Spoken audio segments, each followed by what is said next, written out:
Burkina Faso received 25,000 tons of free wheat promised by President Vladimir Putin as part of a package for 6 African nations. Officials said the grain had been pledged by Putin at a Russia-Africa summit in St. Petersburg last July. With Mali, the Central African Republic, Eritrea, Somalia and Zambia making up the group, Burkina's Minister for Solidarity and Humanitarian Action Nan Ysum Diallo said the wheat showed Moscow's willingness to accompany the efforts of the authorities in Ouagadougou who face a security crisis.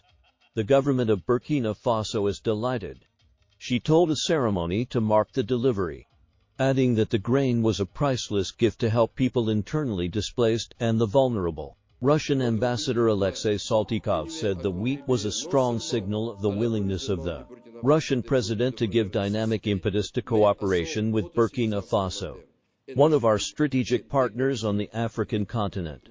Burkina's Foreign Minister Karamoke Ojean-Maritra said the delivery should help push the country into developing our own production capacity in order to halt once and for all dependence on food from abroad. Russia reopened its embassy in Burkina Faso at the end of December following a gap of more than 30 years after the West African nation fell out with former colonial ruler France. Ouagadougou suffered two military coups in 2020, both triggered in part by discontent at failures to stem a raging jihadist insurgency.